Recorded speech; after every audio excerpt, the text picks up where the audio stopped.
अग्रिम रहने का सौभाग्य इस महिला विकास मंच को मिला। मैं जानता हूं इस दौरान कई कठिनाइयां महिला विकास मंच को झेलनी पड़ी, यहाँ पे आज तक झेलनी पड़ रही हैं। मुझे बताया गया कि किस तरीके से बैनर, पोस्टर, होर्डिंग लगाने नहीं दिए, लगे हुए को उतार दिए गए, किस तरीके से यह आयोजन सफल ना हो उसके लिए कई बाधाएं उत्पन्न करने का प्रयास किया गया। पर ये बाधाएं नहीं है, ये डर है आपका। डरते हैं आपसे, डरते हैं आपकी ताकत से, और यही कारण है कि हर तमाम तरीके की असुविधा उत्पन्न करके कैसे आपके कार्यक्रम को कमजोर किया जाए, ये प्रयास किया जाता है। पर ये प्रयास उनके डर को दिखाता है, उनकी कमजोरी को दिखाता है, और ये आपकी बढ़ती ताकत को दर्शाता है कि आपकी ताकत आज की तारीख में इतनी है कि बड़ी बड़ी शक्तियां आपको कमजोर करने के लिए, आपको असफल करने के लिए आपके सामने खड़ी हुई। पर आज जब मैं इस मंच पर मौजूद हूं, महिलाओं की जब हम लोग बात करते हैं, सर्वप्रथम, और मैं हर मंच से इस बात को कहता हूं क्योंकि मैं दिल से इस बात को मानता हूं कि महिलाओं को सशक्त करने वाला कोई नहीं हो सकता, और महिलाओं को सशक्त करने की जरूरत ही नहीं।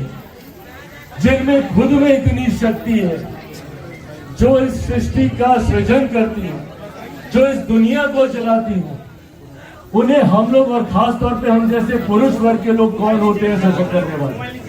आप लोगों में स्वयं इतनी ताकत है। नारी शक्ति के रूप में अगर आप दैविक शक्ति में भी देखें तो एक दुर्गा मां में ही इतनी शक्ति थी कि वो त्रिशूल को भी धारण करे, और विष्णु जी के चक्र को भी धारण करे, और ब्रह्मा जी के कमंडल को भी धारण करे। सिर्फ उन्हीं में ही ये शक्ति थी, नहीं तो किसी और देवता में नहीं। कभी हम लोगों ने महादेव को नहीं देखा कि उन्होंने त्रिशूल के साथ उन्होंने चक्र को भी धारण किया, या हम लोगों ने विष्णु जी को नहीं देखा कि उन्होंने साथ में त्रिशूल को धारण किया।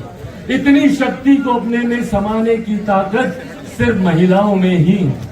और इसीलिए मैं कतई नहीं मानता, जब ये विमेन एम्पावरमेंट की बात होती है, महिला सशक्तिकरण की बात होती है, मैं कतई नहीं मानता कि हम में से कोई भी इतना सामर्थ्य है कि आपको सशक्त कर सके। आज भारत की संसद में ही देखिए, महिला रिजर्वेशन बिल, नारी वंदना अधिनियम, वो तो इस सत्र में पारित हुआ, जो विशेष सत्र बुलाया गया।